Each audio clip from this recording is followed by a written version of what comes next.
Bismillahirrahmanirrahim. Assalamualaikum warahmatullahi wabarakatuh. Perkenalkan, nama saya Ervina Yuniar dari kelompok 5 yang akan mempresentasikan materi tentang filsafat Islam eh, di dunia Islam bagian barat. Sebelum beranjak kepada pemaparan materi, saya akan memberitahukan terlebih dahulu anggota kelompok yang lain. Di antaranya adalah Aini Rahmah Afifah, Alifah Az-Zahra, Cinta Khairunisa, dan yang terakhir Deidra Raihana Zahra. Nah, teman-teman semua, pada kesempatan kali ini saya akan menjelaskan tentang tema filsafat Islam di dunia Islam bagian barat, di mana tema ini memiliki 3 tokoh penting atau 3 tokoh ilmuwan. Di antaranya adalah Ibnu Bajjah, kemudian Ibnu Tufail, dan yang terakhir yaitu Ibnu Rushd. Nah, kita lanjut kepada pembahasan yang pertama, yaitu tokoh yang bernama Ibnu Bajjah. Nah, Ibnu Bajjah ini memiliki nama lengkap yaitu Abu Bakar Muhammad Ibnu Yahya Ibnu Bajjah.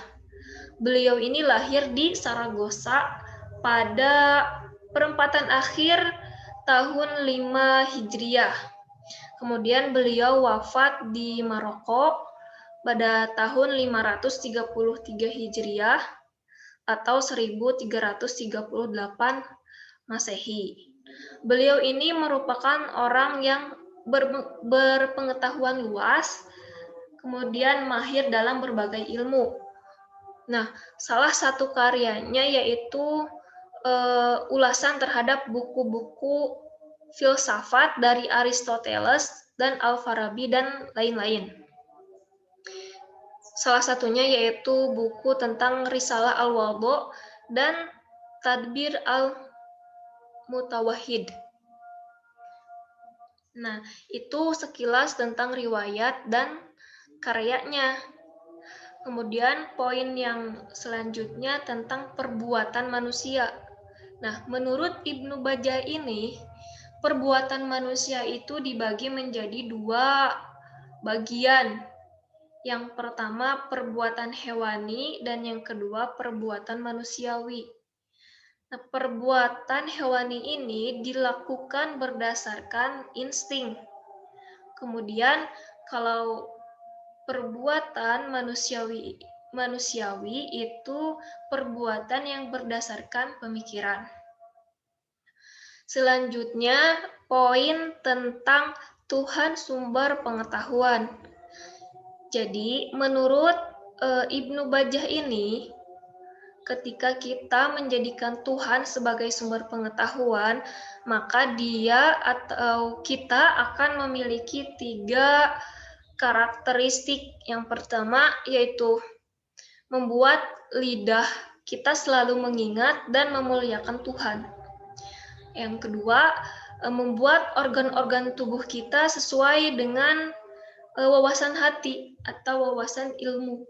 Kemudian yang ketiga, membuat kita menghindari hal-hal yang membuat kita atau hati kita jauh dari Tuhan.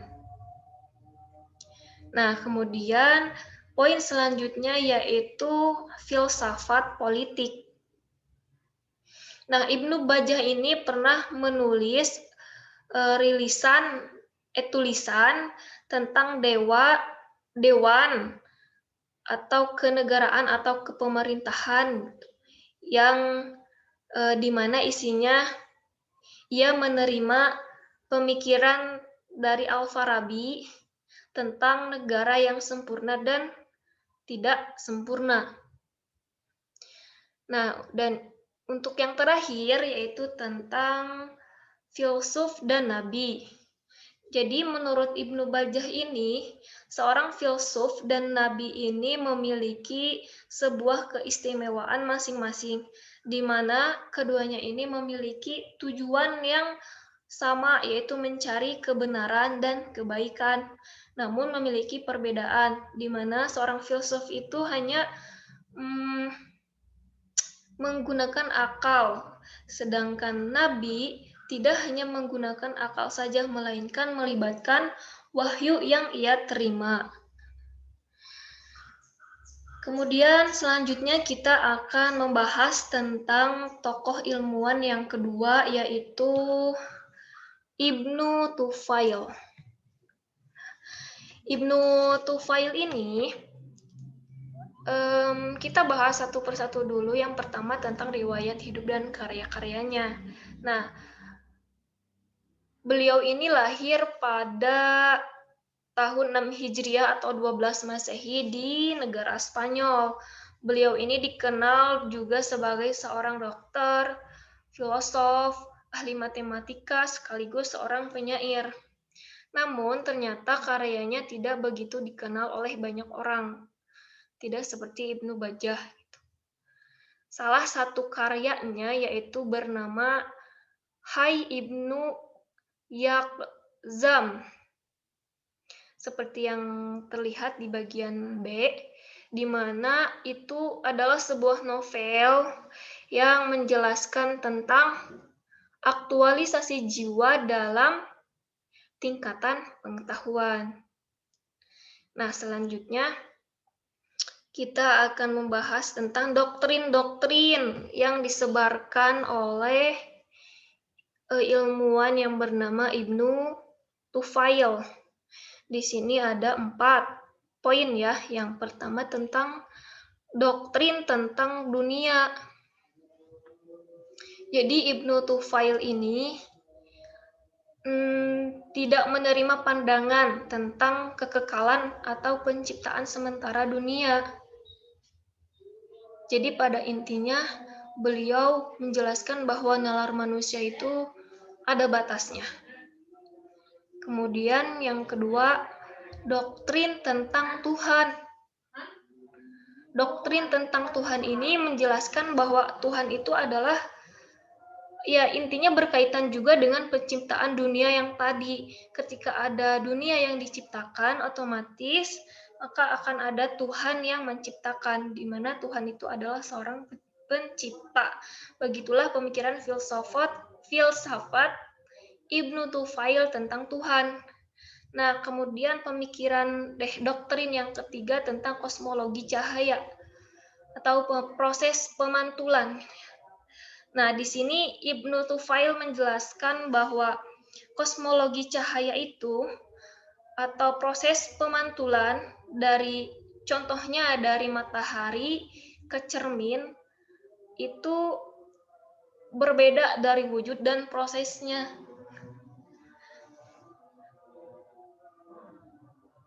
Nah, kemudian yang terakhir, doktrin tentang epistemologi, yaitu pembahasan tentang jiwa, di mana menurut Ibnu Tufail ini, jiwa itu bukan sebuah tabula rasa atau juga bukan sebuah papan kosong, melainkan jiwa itu memiliki imaji Tuhan yang sudah tersirat di dalamnya gitu. Maksudnya, seseorang individu itu sudah memiliki naluri keyakinan atau naluri kepercayaan sejak dia lahir. Nah, begitu teman-teman. Kita lanjut ke pembahasan yang ketiga, yaitu tokoh yang bernama Ibnu Rushd.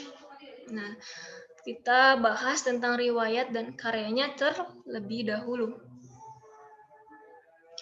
Nah, Ibnu Rushd ini lahir pada tahun 520 Hijriah atau 1126 Masehi di negara Andalusia. Kemudian beliau wafat pada tahun 595 Hijriah atau tahun 1198 Masehi di Maroko. Nah, beliau ini dikenal juga sebagai ulama sekaligus filsuf yang paling terkenal di antara tokoh-tokoh yang kita bahas tadi. Nah, Ibnu Rushd ini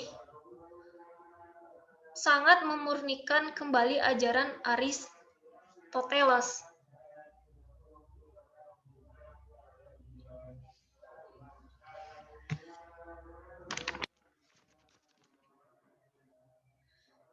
Nah, kemudian poin yang kedua yaitu tentang penyelarasan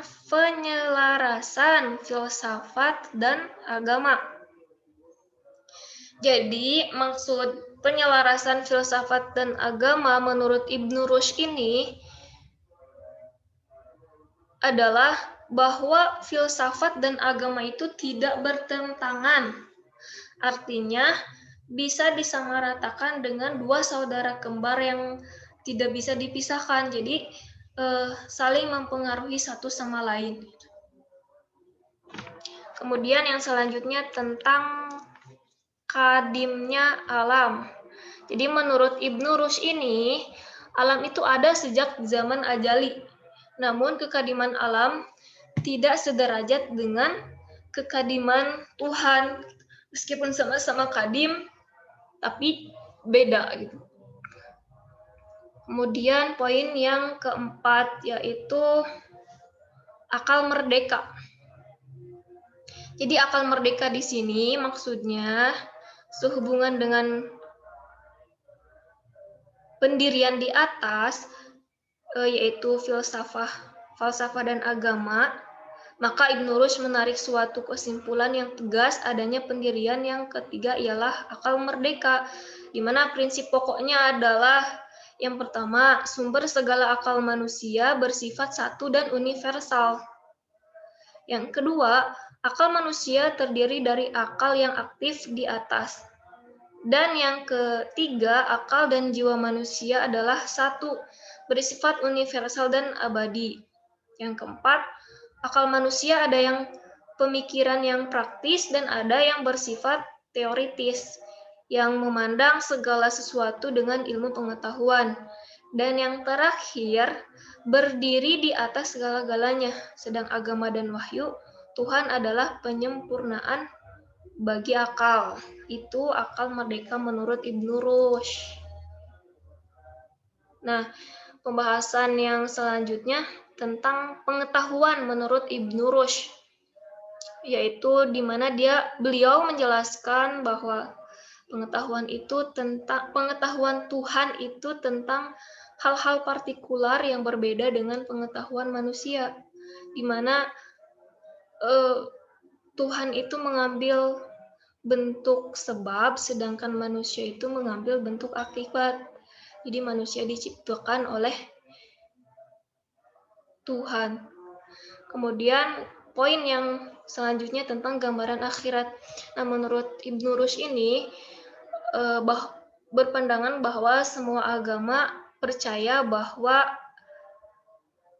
adanya kehidupan kedua setelah kita meninggal, yaitu akhirat. Namun bentuknya saja yang berbeda-beda. Di mana menurut Ibnu Rushd ini kehidupan akhirat itu lebih tinggi karena tidak ada bandingannya, tidak bisa kita bayangkan, tidak bisa kita pikirkan oleh akal. Nah, yang terakhir, seperti yang tadi saya jelaskan bahwa Ibnu Rushd ini merupakan tokoh ilmuwan yang paling terkenal dibanding dengan ilmuwan-ilmuwan yang sebelumnya. Di sini karena Ibnu Rushd ini memiliki 3 keistimewaan. Yang pertama, Ibnu Rushd ini memiliki darah filosof Arab dan filosof Islam yang terbesar dan paling terkenal. Yang kedua, dia adalah pemikir abad pertengahan yang paling besar, atau dialah pendiri dari pikiran merdeka, sehingga dia mempunyai nilai yang tinggi dalam pandangan orang Eropa. Mereka menjadikan namanya dalam deretan filosof-filosof mereka yang anti agama. Dan yang terakhir, Ibnu Rushd ini lahir dari Andalus, baik karena letak daerahnya maupun sejarahnya, ataupun karena bekas-bekas kebudayaan yang ditinggalkannya. Andalus ini mempunyai tempat yang istimewa dalam sejarah dunia. Mungkin hanya itu yang dapat saya sampaikan. Mohon maaf atas segala kekurangannya. Wassalamualaikum warahmatullahi wabarakatuh.